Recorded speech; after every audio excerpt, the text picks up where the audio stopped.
Salut à tous et bienvenue sur ma chaîne YouTube. Aujourd'hui, je vous fais une vidéo pour vous montrer comment j'ai généré 11 000 $ il n'y a pas plus tard que 48 heures sur EURUSD et GBPUSD. Des trades full value, pleines de techniques ICT à montrer dans toutes les écoles de trading. On se retrouve sur EURUSD, on met le replay et je vous montre tout ça comme si on y était. Vous le savez, la première chose que vous avez à faire quand vous arrivez sur les graphiques le matin, c'est de savoir dans quelle tendance vous vous trouvez. Est-ce que je suis baissier pour la journée? Est-ce que je vais être haussier pour la journée? Bien évidemment, je le dis toujours, vous pouvez trader en tendance ou en contre-tendance sur le marché. Vous pouvez absolument tout trader. En revanche, quand vous décidez de trader à contre-tendance, et c'est possible, il faudra rentrer et sortir le plus vite possible du marché. On s'exposera le moins possible au risque finalement. Par contre, si vous décidez de trader en tendance, vous pourrez laisser traîner vos positions, peut-être trail stop et aller chercher beaucoup plus de RR. Donc, j'arrive en H1 directement et je jette un petit coup d'œil à la tendance. Là, c'est très simple. Même un aveugle le verrait. On est dans une tendance qui est absolument full baissière. Pour ceux qui ne le voient pas, petit tour chez l'ophtalmo dès demain matin à la première heure. Je suis donc baissier en H1 et si je suis baissier en H1, je vais donc chercher des ventes pour ma journée qui arrive. Maintenant, la question que je vais devoir me poser, c'est si je vais trouver une vente, dans quelle zone le prix pourrait se retourner? Ok? Donc, je vais zoomer un petit peu sur le graphique et je vais regarder un petit peu où est-ce que le prix pourrait se retourner et noter toutes les zones clés. En zone clé, bien évidemment, nous avons les fair value gap. Je vous passe aussi bien évidemment les inverted fair value gap. On a les order blocks, on a les zones de breaker block majoritairement. C'est les piliers RS qu'on va majoritairement regarder chez ICT et SMC. Donc je vais noter un peu tout ce que je vois. La première des choses, je vois qu'il y a encore une partie de fair value gap qui n'a pas été mitigate, juste ici.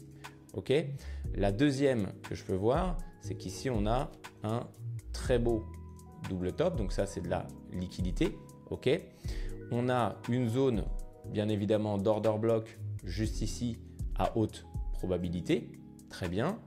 Et si je regarde un peu plus sur la gauche du graphique, nous avons une zone d'order block juste ici qui va être intéressante puisque on voit bien que cette zone a été complètement mitigate et a donné une impulsion au prix. Donc ça, c'est une zone qui a été respectée. Je vous rappelle que les order blocks peuvent être mitigate jusqu'à 2 fois, parfois même 3 fois. Okay. Après, il y a de fortes chances que l'OB se fasse transpercer.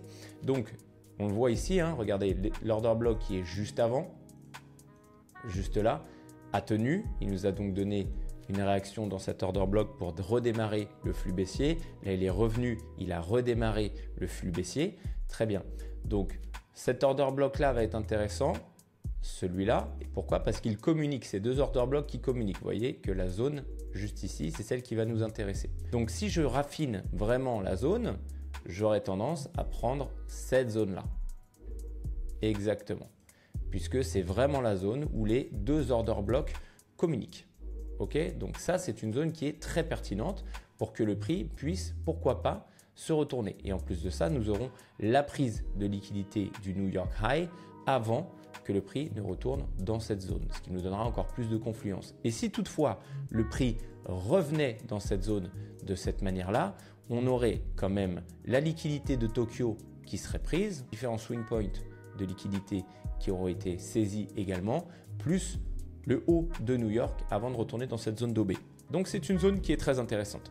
À partir de là, une fois que j'ai noté mes zones qui vont m'intéresser, je n'ai plus qu'à rester assis sur mes mains, ok, et à attendre que le prix revienne dans les zones sélectionnées. Donc le prix revient une première fois dans la zone, très bien, je peux passer en lower time frame et voir si j'ai un setup qui va m'intéresser.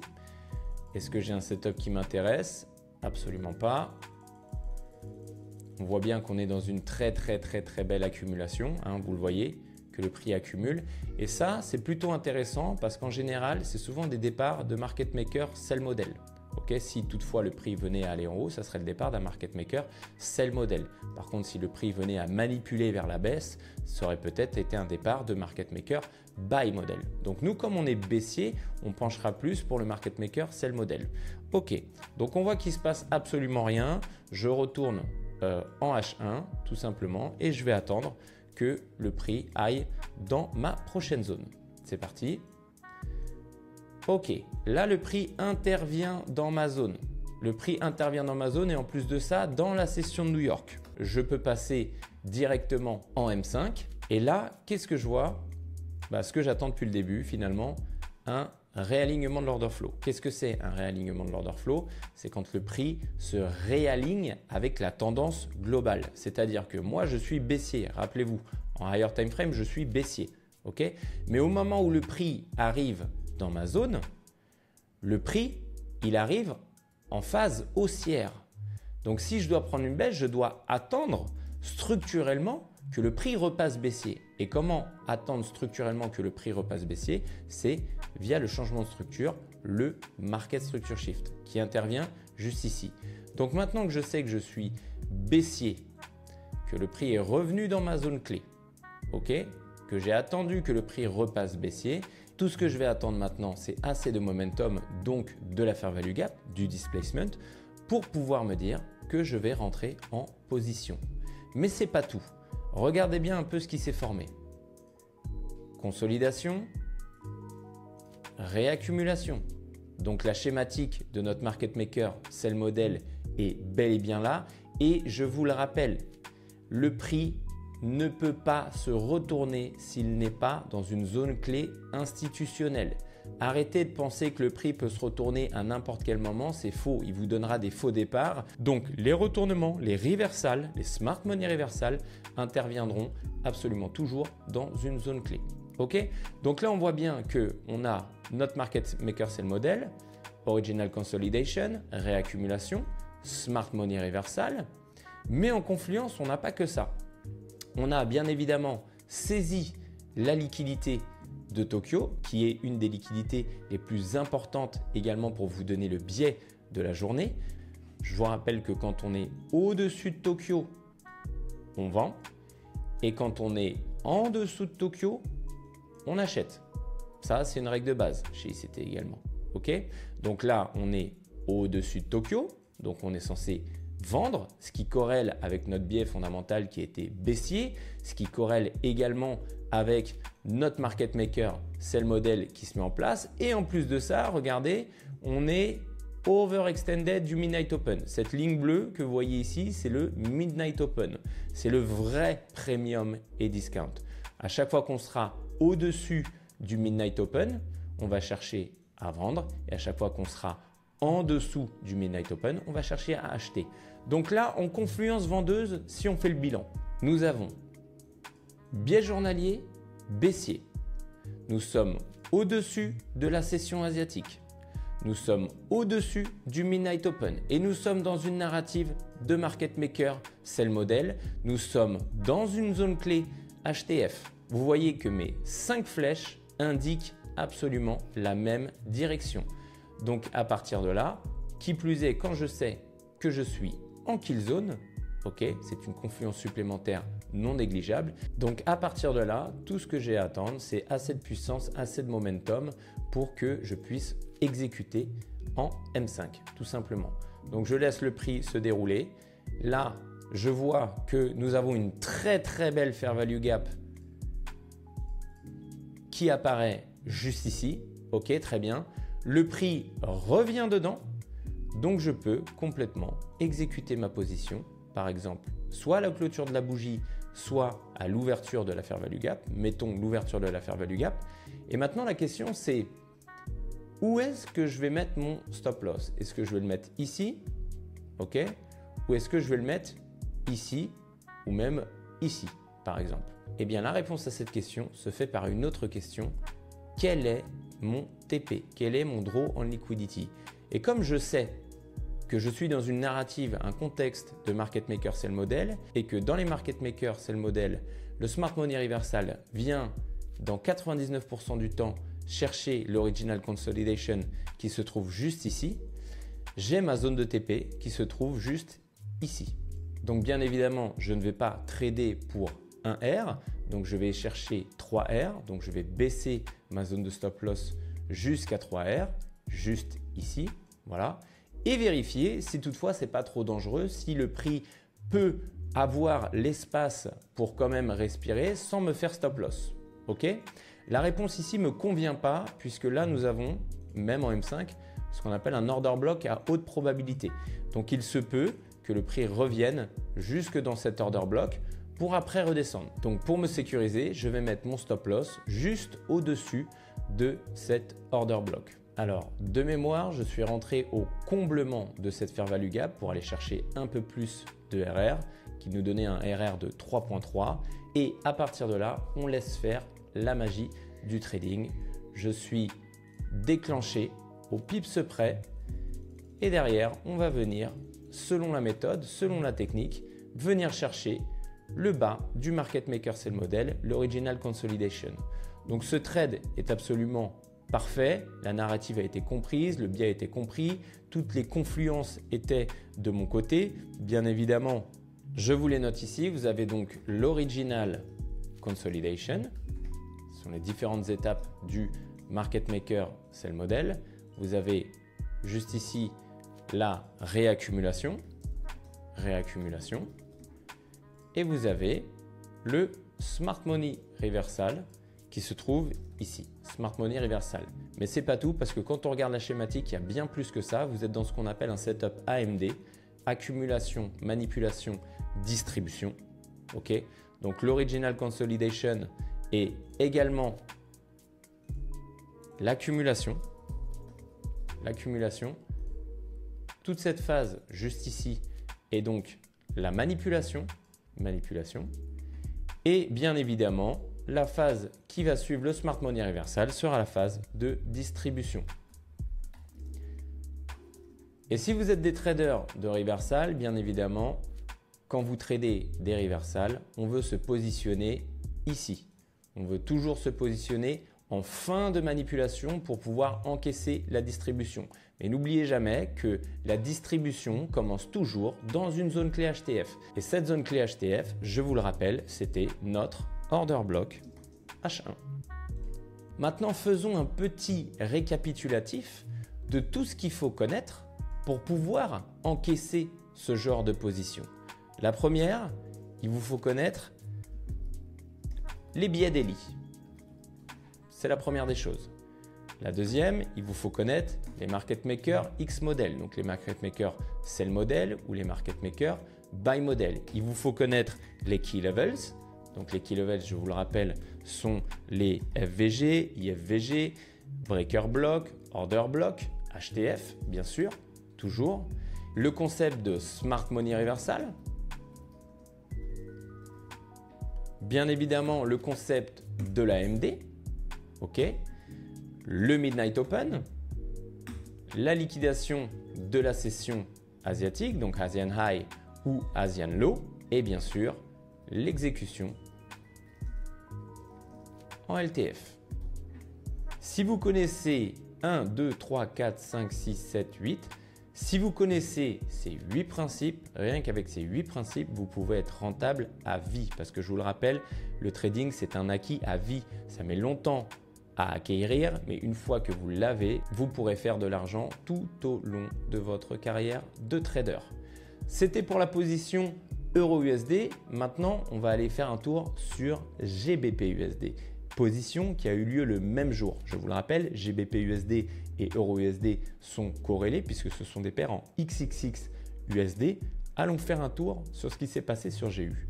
Nous voilà donc sur GU et là, c'est la même analyse qui commence. Comme disait Zizou, c'est toujours les mêmes gestes. J'aime ces moments-là. On est là tous ensemble. Des ballons sur le sol. Des regards qui se croisent. C'est toujours les mêmes gestes. D'abord la jambe gauche. Toujours. Chaussettes, chaussures. Puis la jambe droite. Et puis une gorgée de Volvic. Toujours. Même histoire, on est en H1, la tendance, vous le voyez, elle est full baissière. Donc on ne va pas chercher des achats, on va chercher des ventes. Et je vous rappelle que si vous avez votre billet daily, c'est 50% du taf qui est déjà fait, messieurs, dames. Donc, où sont mes zones clés qui pourraient m'intéresser? Cet order block là, vous l'oubliez directement. Vous allez me dire, ouais, mais Matt, là, il y a un order block. Non, beaucoup trop big. Si vous voulez le raffiner, vous allez en M30, M15, etc. Moi, je ne traite pas en M30, M15. Cantonnez-vous à 3 time frames. Là, je vous donne un tip, ce qui va vous faire gagner énormément de temps dans votre trading. Donc, 3 time frames. Daily, H1, M5. OK. Donc cet order block là, je ne le prends absolument pas en compte, c'est pas assez. Par contre, qu'est-ce que je vois en termes de liquidité? Je vois que là, on a pris une belle liquidité, un beau swing point qui était juste ici. Je vois que là, il y en a une deuxième qui est prête à être prise. Et bien évidemment, regardez ce que je vois juste au-dessus de cette liquidité.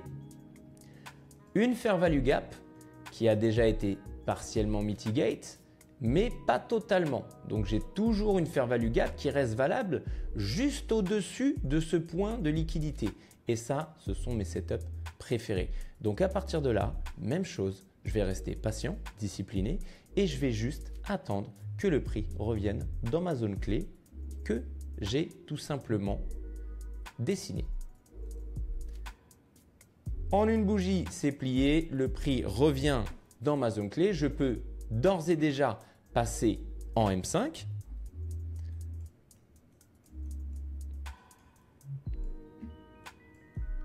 Et en M5, c'est le même concept. Vous voyez à quel point la zone clé est parfaite, prise de liquidité. Vous voyez comment le prix commence à réagir dedans. Donc maintenant, ce que je vais attendre, même exemple que sur EURUSD, je suis bearish. Au moment où le prix revient dans ma zone, je suis bullish. Donc, je vais attendre que le prix repasse bearish. Où est-ce que le prix repasse bearish? Sur quel niveau? Le prix repasse bearish sur ce niveau-là. Donc, je vais attendre qu'on casse ce niveau-là avec du fort displacement. Voilà, ça c'est une très belle cassure avec un très gros displacement. Donc, vous voyez la fair value gap s'affiche juste ici. Donc, à partir de là, c'est la même chose. Voilà ce qu'il me reste à faire. Tracer un Fibonacci pour voir où est-ce que je peux commencer à rentrer. Et là, les 50% n'interviennent dans aucune zone clé. Si ce n'est, vous allez me dire, mais si, ça intervient dans le breaker block qui est juste ici. D'accord, moi je ne traite pas les breaker blocks pour les zones d'entrée. Je trade les 50% Fibonacci ou je trade les fair value gap. Ok, donc l'équilibrium ou les fair value gap. Donc, je m'aperçois que là, j'ai une très belle fair value gap qui vient de se dessiner. Les 50% ne reviennent nulle part, mis à part dans cette zone de breaker que je ne vais pas prendre. J'ai une belle zone de fair value gap qui est dessinée juste ici. Et regardez, si je l'extends un petit peu vers la gauche, on s'aperçoit que c'est aussi une zone de IFVG, Inverted Fair Value Gap. Donc ça, c'est une zone de résistance qui va être très, très intéressante pour le prix. Donc, à partir de là, j'ai deux options. Soit je rentre à l'ouverture, ok, soit je rentre au 50%, soit je rentre au comblement directement. Donc toujours la même histoire, où va se situer mon TP, et là, quand je dézoome un petit peu, regardez, même schématique que sur EURUSD. Original Consolidation, réaccumulation, Smart Money Reversal, donc ma zone de TP, cette fois-ci, elle se trouve ici. Elle se trouve en bas de mon Original Consolidation. Donc, si je rentre ici et que par exemple, j'allais faire TP ici, j'aurai un TP de 5.91 R. Donc, ce qui est beaucoup. Je peux me permettre de rentrer soit ici et donc d'aller chercher 3.3 R avec un stop loss qui se situerait aux alentours des 61,8, donc de l'OTE. Je mets toujours au-dessus de la zone des 78,6 ou au-dessus de cet order block qui se trouve juste ici. Donc, je peux parfaitement considérer d'aller chercher ce trade qui me donnera un très bon ratio de 2.8 R. Ok, très bien. Maintenant, on laisse faire parler la magie. On y va, on est déclenché et comme vous le voyez, zéro drawdown. Le prix part, continue son chemin et vient nous TP directement. Donc là, c'est exactement le même exemple que EURUSD. Vous avez un double trade à prendre magnifique. On est, pour récapituler, donc au-dessus de la session de Tokyo, donc même système, je vends. Ok, on est dans un contexte, quel contexte? Market maker c'est le modèle. Le prix, le Smart Money Reversal intervient dans une zone clé HTF. On est dans un contexte d'AMD, accumulation, manipulation, distribution. On est overextended du Midnight Open qui se trouve juste ici. On a un très beau market structure shift avec du displacement juste ici, une inverted fair value gap pour zone d'entrée. On est absolument au top et je vous mets le screenshot. C'est ce qui m'a permis d'encaisser 11 000 $ il y a maintenant 48 heures. J'espère que cette vidéo un peu plus technique que d'habitude vous a plu. C'est ce qu'on fait en tout cas au quotidien dans la communauté privée. Je vous donne rendez-vous sur www.thefrenchtrader.com avec une très belle surprise qui vous attend sur le site internet. Je vous dis à tout de suite de l'autre côté.